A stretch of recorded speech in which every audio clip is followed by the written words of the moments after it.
Hi, Charlie, are you there?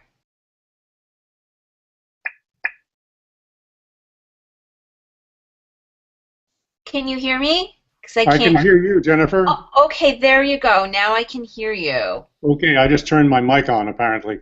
Okay, that's always helpful. Oh, yes. Okay, great. I'm just going to start one more backup video program that I have just to be sure that I capture this, and then we can get started. It'll just take me 1 second. Okay, terrific.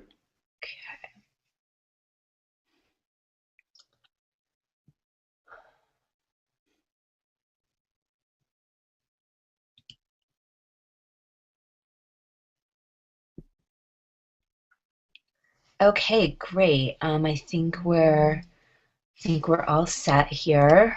Um,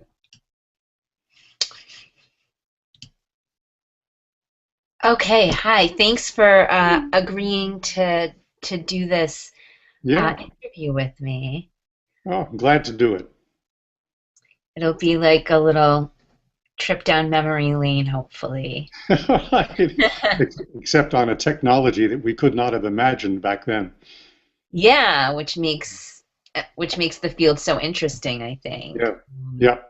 You were all trying to imagine what Uh-huh. what it was going to look like, and here Yeah. we are a couple decades later. So, uh, you're retired right now, is this correct? Or Yeah, no, I certainly am. I retired in 2003. okay, 2003. Yeah, when I hit 67, I figured um, I've been teaching for 50 years, and I should give the students a break. Okay, so the first question, I guess for you will be a little different. First, you can just kind of address whether you kind of stay abreast or stay in contact with what's happening in composition and what's happening in computers and writing since you've been retired. And if not that, then if you could talk a little bit about um, the decade and a half that at least followed the publication of your co-authored book, Computers in the Teaching of Writing in American Higher Ed, Hmm. and describe how your relationship or role in the area of computers and writing changed over that the years that followed leading up to your retirement. Okay. Yeah, there's a lot there. Um, I retired from the university in 2003, and just last year I emailed Gail and Cindy and said that I wasn't really keeping up with the journals, and I should probably drop off the editorial board of Computers and Composition, and so did so, and they were very gracious about it. But I found myself um, responding to manuscripts in a way that suggested I should I should resign from the editorial board by saying, but we did this in 1981, that sort of thing, and or we thought about this more thoroughly or whatever in 1984, and that wasn't no. Our field, any field, has a pretty short memory, and things get rediscovered every decade, and so one should permit that. And since I was getting grumpy and having a hard time letting that happen, I thought I better, for everyone's best interest, get off the board. So I was kind of keeping up until last year. But not really, not fully keeping up. I'm still interested in technology, and anything that crosses my desk, I'll end up reading. And there's just fascinating stuff going on. I don't participate in Twitter, or I don't do it. I've got a Facebook account, but I don't post much on it. I just feel reluctant when somebody asks me to be a friend, and I know that person. I have a hard time saying no, and so I've got a bunch of friends, but very little Facebook activity.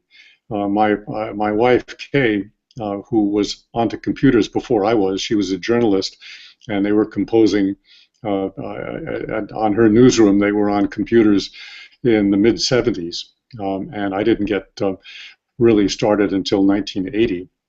When I'm not sure that this would interest you or not. It's how I got started. Is that useful? Yeah, no, that's definitely useful. I am Okay. interested in that. Yeah, that would give you a start, give us a starting point anyway. In 1980, um, sometime in November, our son Seth, then age, God, I'm terrible, I can't remember. Anyway, 12, 13, 14, asked if he could have a junk car that he could put in our backyard and work on the car. And my first thought was, I don't want a junk car in our backyard. And second thought was, automobiles are really dead technology. And I've been reading all this stuff about computers, and so why don't we? Would you settle for a computer if we got one for Christmas? And he said, sure. And so we got an Apple II Plus, Christmas of 1980. And it cost, I think, $1,100, which in 1980 dollars was a lot.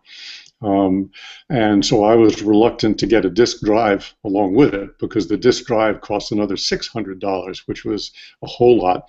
And so to use it, because the storage capacity of the Apple II Plus was, I believe, 64K. To use it, you had to save everything that you had done on a tape recorder, a tape drive. You had to save it somewhere off the computer, and the only thing we had was a tape recorder, and so we would save the programs that the kids had written or I'd written or the Dungeons and Dragons that they had done on the computer. They had to create, if they were going to do Dungeons and Dragons, they had to create with Apple Basic. They had to create their own program to do that, which was wonderful learning for all of us. But they would save their games on the tape recorder, and then we'd try to retrieve them next time on the computer. And sometimes we'd get it, and sometimes we wouldn't. And when we couldn't get it, there was great consternation and anger and frustration. So I finally got a disk drive, which I think held 128K. It was 5¼ inch floppies. And that served us for quite some time. And that summer, I started writing a book, and I had never. I was very much a blocked writer, and I hadn't even thought of writing a book before. And so I sort of sat down, and this thing became a book, and it wasn't a very good book, and it was rejected, but it was a book, and I'd written all this stuff, and it was rejected for good reasons. And yeah. But I began writing articles, and in 1983, my first article on computers and writing came out in an English journal, and then one shortly after that in the second volume of Computers and Composition, and then we were kind of off to the races. I ended up writing a lot following 1980. Before that, I'd been a very much blocked writer, somebody who wrote something and then decided it was trash, and then wrote something else and decided that was trash. But on the screen, your words were up there, and they were on the screen, and somehow the technology validated the language a little bit for me. And maybe a little background on that. My father was an automobile racer, amateur automobile racer, and my brother and I spent most of our formative years underneath automobiles, changing the oil or taking carburetors apart or whatever. And automobiles were the technology of that time. And so I think I was predisposed to believe in the power and validity of technology. And when the words were up there on the screen, they weren't that bad. They were up there on the screen. So it liberated me. I talked with a colleague, Lauren Barrett, who was then provost here at the university, and he said that he would never use a computer, that he did his work on 8 by 14, 8.5 by 14 yellow legal pads, and he'd written 4 or 5 books, and he wasn't going to change. And I saw him about 2 months later, and he said he had changed, that he was working on a computer, but it was terrible because now he had to edit himself. He said, now I find I'm writing crap. And so what I gathered from that was that Barrett's composing on 8 1/4 by 14 legal pads was writing slowly and was able to edit himself as he wrote, and that for him was a good thing. I, on the other hand, if I was writing with pen paper, was able to edit myself as I wrote, and that was a bad thing for me. So it had to do with psychotypes and stuff that one could dig deeper into, but probably without much profit for either writer. We just went with our systems. The reason Barrett's went to computer was that he didn't want to pay for secretarial time for retyping his manuscripts, which was happening. Excuse me, my wife just came home. Hi, Kay. I am on Hangout with Jennifer Marlowe. Kay nods and understands. Okay. So that's the starting. Okay, thank you. But just so you know, I'm muting my microphone while you're talking so that the sort of camera doesn't flash back and forth. So you're missing all my appreciative murmurs and all of that, but they are there. Got it. No, I didn't answer your question. So why don't you ask him again? Ask him again. Okay, well, yeah, I mean, I have some sort of follow-ups to some of the things that you talked about there. So one is, I mean, you mentioned this, you bring up social media. You're talking about how you're, not on Twitter and you have a Facebook, but you don't really use it and that sort of thing. And that's in kind of stark contrast to you talking about that first, Apple computer in your house, and how your son and his friends would have to program their own, Dungeons and Dragons scenarios and things like that. And so do you sort of see social media as either the face of or really at the sort of center of what goes on in terms of computers and writing now, as opposed to the kind of programming that you're talking about from the early days? Mm-hmm. Yeah, that's a tough one.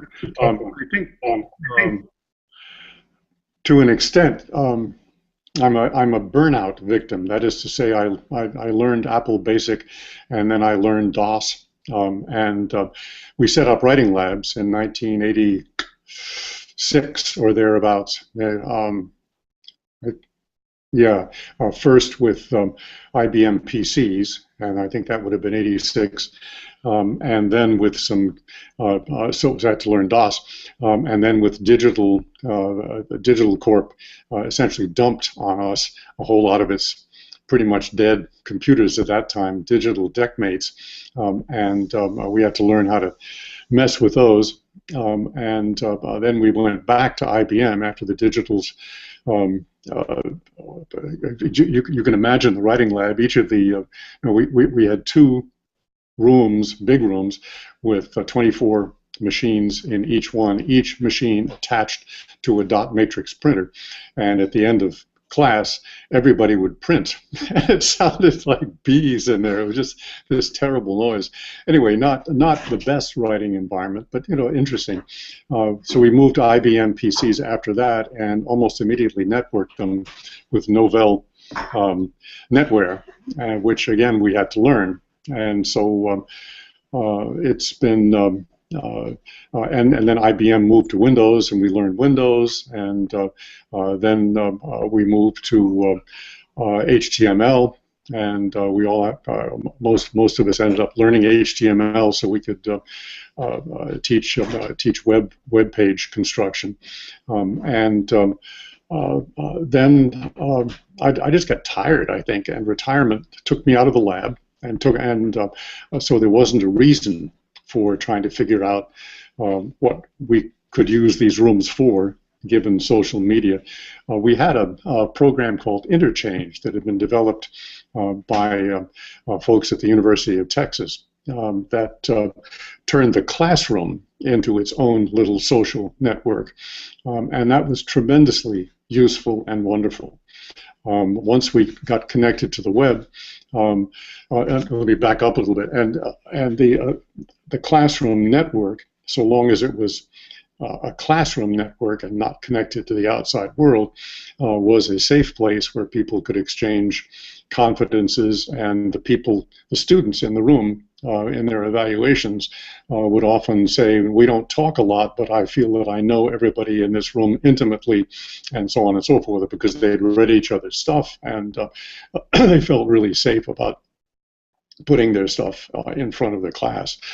But when we connected to the outside world, it was a different story entirely. That if they were going to do a web page of some kind that had their stuff on it, this was going to be open to anybody. So the character of communication through the network changed a lot, and interpersonal stuff began happening face to face, whereas what went online was much more suited to a kind of public presentation, which, given my bias that the best writing starts with the personal, was not a game.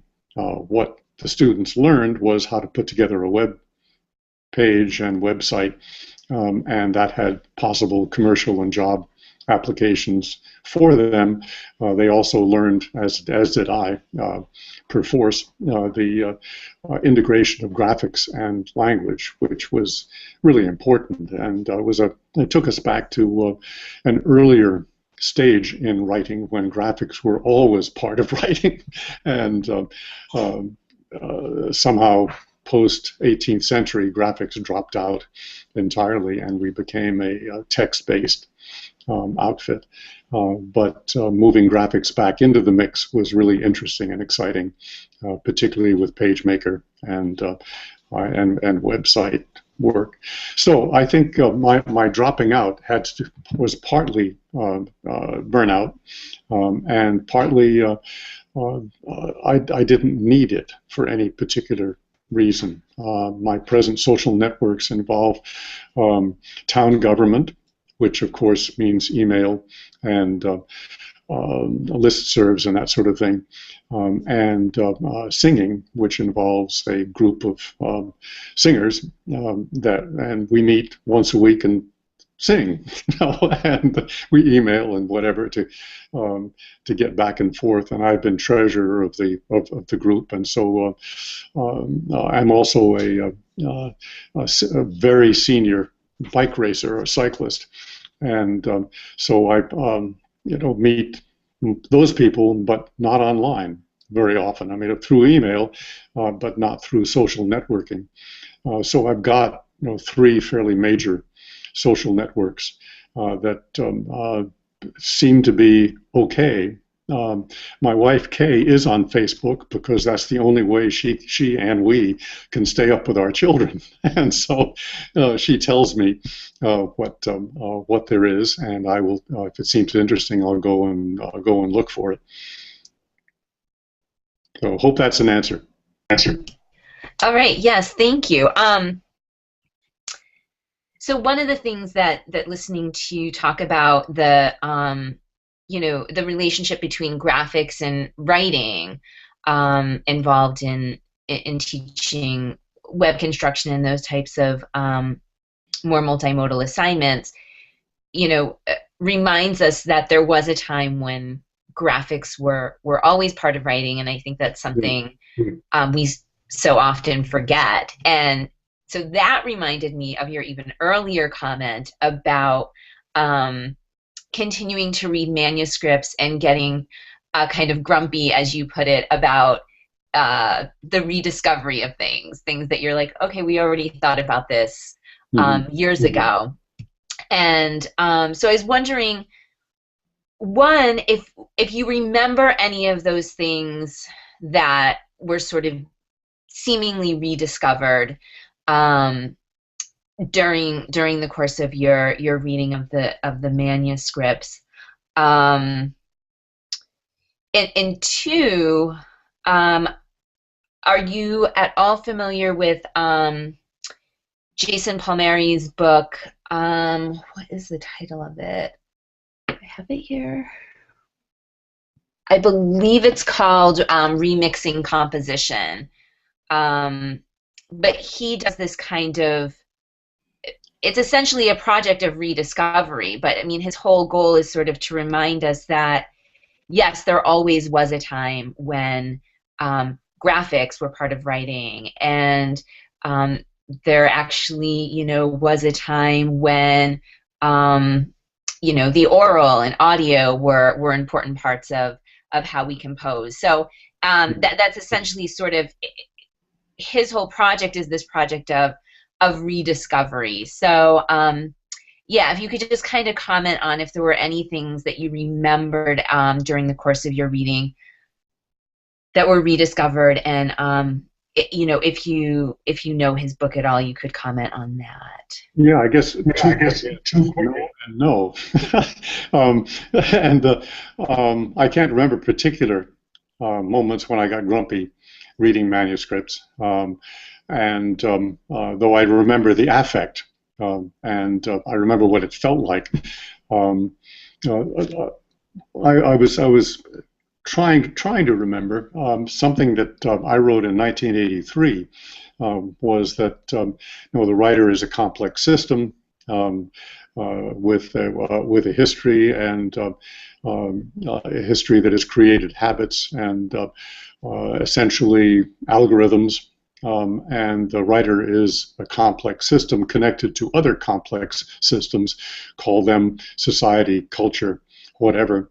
And that it's therefore impossible to say that computers will make writers better, or you can't make blanket statements about writing, and therefore writing or writers that we really are, by the time we hit 15 or 16, pretty well constructed, complicated beings. And we are affected by the complex structures that are outside of us. And so there's a kind of an exponential complexity that you really can't ever nail down.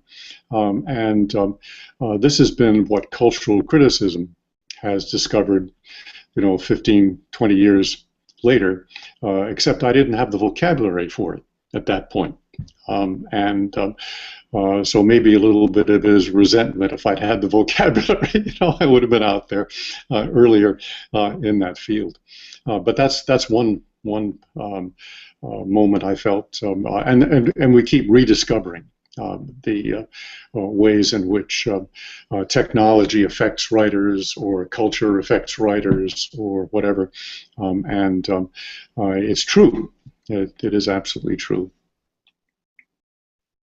And I haven't read the book that you mentioned, but it sounds like a very interesting and useful project. When I was in graduate school, we had to learn, spent 2 semesters learning Anglo-Saxon, the real old English, and reading Beowulf in the original. And so we read Milman Parry and all the folks that had gone with wire recorders into what is now Czechoslovakia, I think, and recorded oral singers who were doing what the Beowulf poet arguably, and whoever Homer was arguably, had done in their time, which was to sort of go from bar to bar and sing local history, sort of the newspapers of the time. Exactly. Yeah. If you're, looking for some reading, I do recommend the book as sort of a both where we're at in terms of computers and writing now, but also this constant reminder that this is not, people may treat it as new or kind of trendy or different, but that really there's this very long history of incorporating these things in composing practices. So, And it's, Jennifer, just to break in something that I ended up writing in a couple of contexts, but hasn't been picked up on. I don't think. Maybe it has. Is that when computers can read our writing or turn speech into writing, which of course they can, then we have a different ball game as writing teachers. And I'm not sure. And when I became department chair, I inherited a secretary who was a wonderful person, but was really upset because I would not dictate my letters to her. And this was her one skill, or one really, she was proud of being able to take dictation. And we don't dictate anymore, which is to secretaries, which is a good thing, because it was very much a power trip, it seems to me, sort of awful. Also, I don't think we've thought through the implications of being able to speak into Dragon or whatever, and compose orally. Peter Elbow, one of my colleagues here, has done an awful lot of work on the connection between voice and writing and orality and writing. And his work somehow doesn't get mainstreamed. I'm surprised. By mainstream, do you mean outside of academe, or? No, even within Peter's early work has been mainstreamed. His writing with power, and his free writing work, but his work on orality and voice in writing has been pretty much by, in particular, David Bartholomew, but Bartholomew's followers, seen as the assertion of the individual in a time as a romantic reassertion of the romantic individual author-composer in a time when we believe and understand that we are, to a great extent, constructed by forces outside of ourselves. So, I sort of see you as a compositionist, kind of, as a composition scholar, kind of writ large, and but obviously, like you said, really when you became sort of prolific in terms of writing in the field, it was at this sort of advent of computers and writing. So those two things are very closely meshed for you. But I'm just wondering what you see, how you would characterize the relationship between the field of composition and computers and writing, as someone who, and you may see yourself differently. Again, I kind of see you as known within the field of composition as a whole, despite having kind of this huge block of work within computers and writing. Yeah, I think that's probably overstating the case a little bit, but Ann Harrington and I have done a lot of work in writing across the curriculum, and so that is another. I remember talking with somebody who said, you're doing both of these things, computers and writing across the curriculum. And whoops, I think your microphone just did something crazy. Are we still okay? Are we still okay? I think I can hear you now. Okay. Yeah. Ann Harrington and I did quite a lot of work in writing across the curriculum. And I'm still really part of that network because that's so pedagogically driven that technology has not doesn't make that much difference. It doesn't. I still feel okay reviewing articles on writing across the curriculum, but probably not for long. Yeah, the connection between I think computers and composition was started, at least my sense of it, by people like Cindy and Gail um, who were in the field of composition, um, but very much excited about what technology could do to improve the teaching of writing. And so there's been a kind of libertarian, liberal push from the beginning, coming from Gail and Cindy and the people who joined that happy crowd. Um, and they were, I think all of us were still part of the composition network, but saw that something was going to be happening, and if we could somehow get on top of it and direct it, use computers to help writers write as opposed to counting their spelling errors, that maybe we could affect the way writing was going to be taught in this new era. And I think that's been the impulse behind our repeated.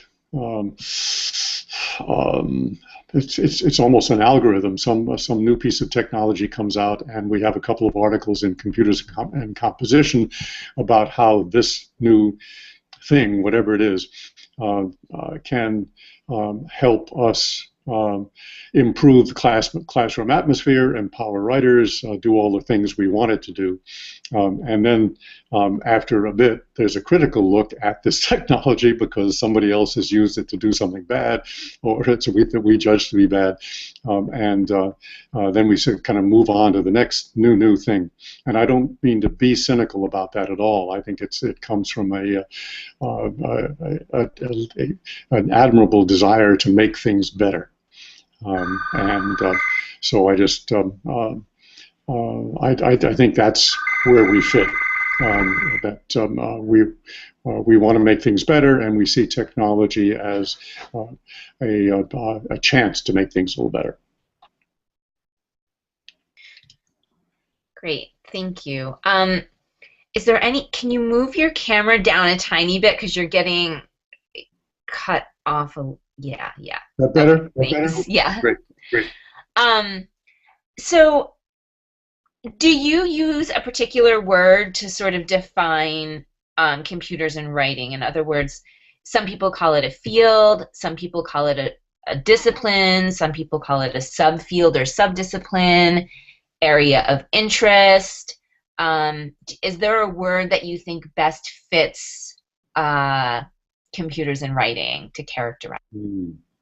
Well, long ago, I said to Gail Haywisher and wrote somewhere that everybody was going to be writing on computers. So trying to figure out whether people wrote better on computers or not was an absolute waste of time. I thought, but did say later on that everybody was going to be writing on computers, and so the need for computers and writing as a separate entity was going to disappear, that computers would just sort of merge seamlessly into composition theory or rhetoric and composition or whatever we want to call ourselves.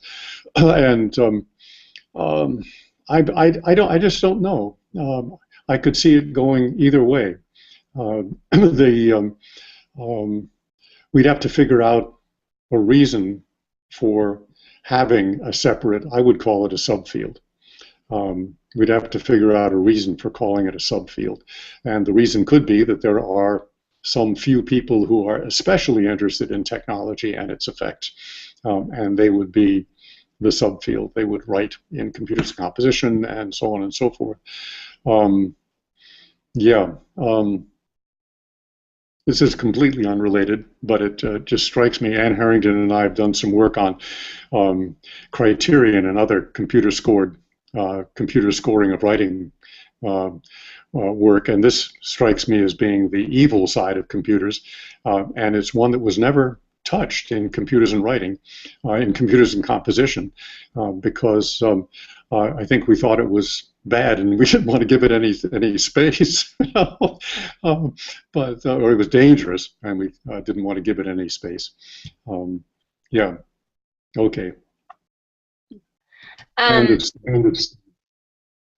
Yeah, and I mean, I think that's interesting. I think certainly, in my mind, computers and writing really wanted to focus on shifting away from, as you put it earlier, right, like counting grammar errors and towards actually facilitating um, better writers, more Yeah, skilled writers, and certainly Criterion in these programs. I mean, they're essentially the grammar counters to some yeah, extent. Yeah. So I think that, yeah, computers and writing sort of not turning a blind eye to that is kind of makes sense or is purposeful in some way. But what you speak to here is really the question that I'm sort of going after with my project, which is this question of are we there yet? And so there's been a lot of sort of composition scholars and or computers and writing scholars who have made the same claim that you're sort of making, that eventually everyone's going to be writing. At this point, it's not even eventually, right? Everyone's writing with computers now. And so there's not going to be a need for this separate contingency known as computers and writing, that it's just going to be sort of usurped by or just seamlessly integrated into composition as a whole. So at the time of your retiring or leaving the field in 2003, where did you see, was there still this separation in your mind, even though, again, by 2003 everyone is already writing on computers? So did there continue to be this separation between composition and computers and writing, and how would you sort of describe that?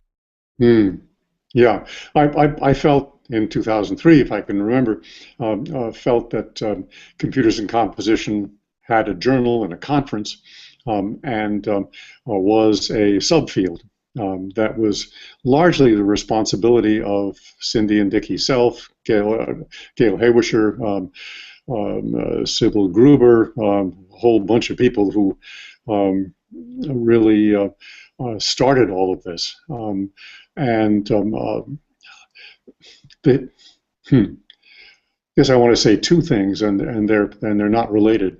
One is that institutions are a function of people, um, as well as what one might call disciplinary need. Um, and Cindy and Gail and the computers and comp community have been, are still very energetic, very powerful, and are very supportive. They support lots of people. I've never heard Cindy or Gail or any of the folk connected to us say, no, that's a terrible idea, don't do it. They're really generative people. And if you have generative people at the center of a, whatever we want to call it, subfield, it should be preserved. They should do it, and it's wonderful. The rest of the field composition of rhetoric composition is not that way, and certainly the field of English literature, when I was a part of that, was not that way at all. It was highly competitive, and I was told when I came here in 1967, not to talk out any of my ideas in front of the mailbox because they would be stolen, and somebody else would get them. It was that kind of sort of horrible competitive thing. So insofar as institutions are people, and insofar as the people at the center of computers and composition continue to be generative, positive, working with graduate students, co-authoring, that sort of thing, we should continue, or it should continue. Second thing, totally unrelated to it, is that institutions have their own dynamic, and survival is a tremendous force. Nobody goes out of business in the academy unless they have to. Nobody goes out of business in the economy unless they have to. Universities, our university is in the grow or die mood. It has to grow, or it will die, or at least that's what we believe. That's what the administration believes. And so we're doing a fund drive and we're building buildings and so on and so forth. And this is sort of an institutional dynamic. We might be better smaller, but then we wouldn't be a Research One university, and we would be like the state universities, horrible, and so it's grow or die. And so that's going to happen, if it hasn't already, to computers and composition. People will be reluctant to let it die, even if it becomes in spirit and whatever, like the rest of rhetoric composition. Okay, great, thanks. So how do you define writing? And does your work or your previous work in the subfield of computers and composition affect, or did it change at the time as you started to become involved in that, change how you define writing in any way? Yes, for sure. And I've been a participant in ebooks, where Heidi McKee and Danielle recently did one, and they wanted us to write an essay, but also make use of computer, make use of the ebook, what the ebook makes possible, what is now, I think, called the affordances of an ebook. And we did that, Ann Harrington and I, and to do it, we had to write, a paragraph and then say, now please click on this link and do X, Y, and Z, and we'll be back with you in perhaps 15 minutes, and then the next piece of text would begin, welcome back. And so we were trying very hard to bring something else into the ebook. And according to Heidi and Danielle, we had done more than any other authors to bring not only graphics but also web links and oral stuff into the text. How well it worked is not at all clear. The short answer is yes. Writing has, my sense of what writing is, has changed dramatically. From the 8.5 by 11 Courier 12-point double-spaced essay to something that includes graphics, could conceivably include sound, and so on and so forth. I was director of the Western Massachusetts Writing Project for about 8-9 years, and in the process decided we needed a newsletter, and just in the process decided I needed to learn PageMaker, which was an absolutely vertical learning curve. And I spent more time than I would like to admit trying to even out the columns by slightly changing type size, and then putting a graphic in and realizing, my gosh, now I've got to rewrite the text because the graphic is in there, and the text doesn't talk to the graphic and vice versa. And so the interplay between graphics and text became just intensely interesting to me, and it's clear that it's there and has to be worked with. And was fun. It was just great fun messing with PageMaker and trying to come up with text and graphics that connected. And of course, newspapers have been doing that forever. Yep, Kate, just my wife, journalist, said yes from the other room. And so, but for me as an academic writer, bringing graphics in was sort of extraordinary and liberating and difficult and fun. Yeah, and amazingly, it kind of continues to be at this point innovative and different and unique to bring those things into a writing classroom. Even though a lot of people are doing that kind of work, there still remains this kind of digital divide in that sense between those doing that type of work and those who are still about the 8.5 by 11 alphabetic text as the definition, the definitive definition of writing. So, um, Yeah, and I think if you feel that you're charged to teach argument in particular as a genre, and that's very often the charge of first-year writing programs, it sure is easier to do it, both for writer and reader, um, in simply on paper. And it may be that the learning of rhetorical argument is better served by 8.5 by 11 Courier or whatever. I don't know that. It seems retrograde, but um, we started off in our writing program when I began directing it in 1982 here, as it was sort of a writing process revolution. And we pretty much banished argument from the classroom, except for one assignment, and everything else was process. And I'm not sure that that was the best move. That teaching academic argument is maybe important. That I've had a bunch of graduate students who are working on dissertations and don't seem to have gotten it, that what they're doing is exploring a research question and really a sustained argument. And they have a hard time doing that. I had one graduate student, a wonderful guy, who went off to work in publishing industry afterwards. And he was a part of Megabyte University, and was a contributor that everybody respected. He was very, very smart.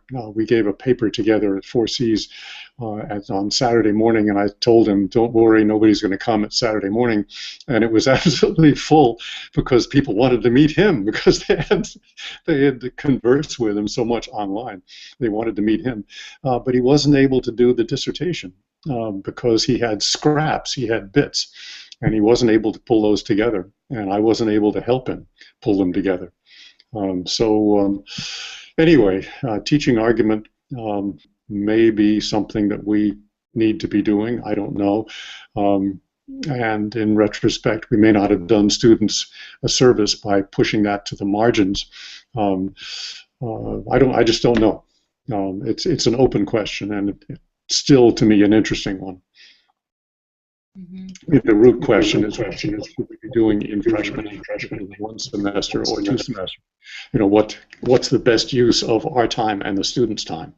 And that depends on one's goals, and so on and so forth. You know that better than I do. Yes, I know that very well, especially as we have a one semester, composition course as our first year writing program, and I struggle with. I mean, my belief is certainly that the formation of a rhetorical argument, can and should be also informed and structured around thinking through choice of mode or medium. That's always going to affect the argument, and but burdening.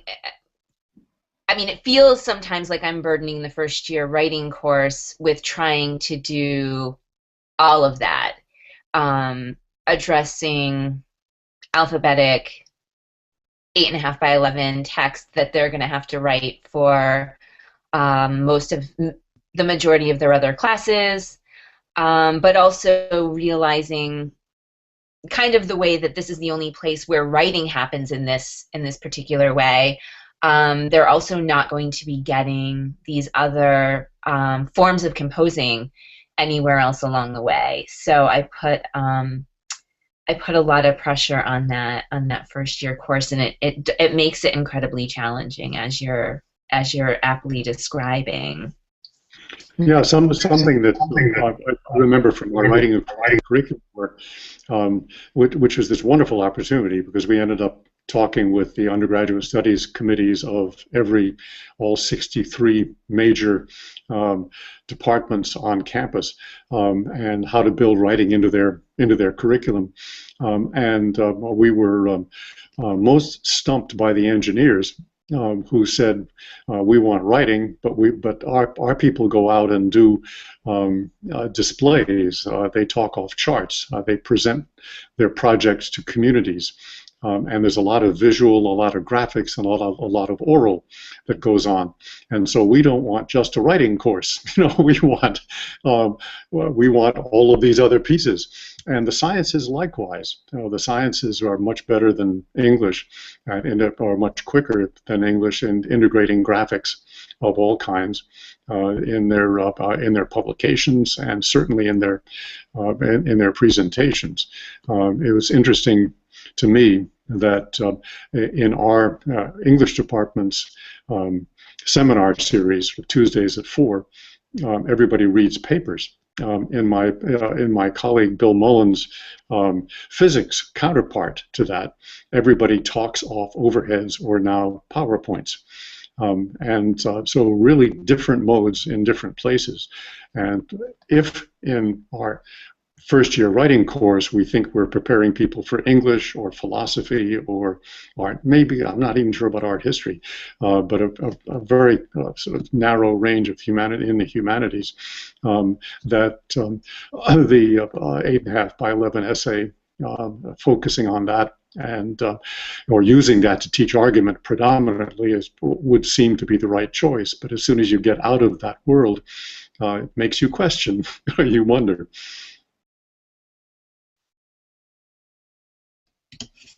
Yes, and it seems that so much of the work in computers and writing, especially kind of throughout the 90s, was really focused on and devoted to pedagogy, right? How do we prepare writing teachers to do this kind of work with technology and with computers and with different modes and modalities in their writing classroom?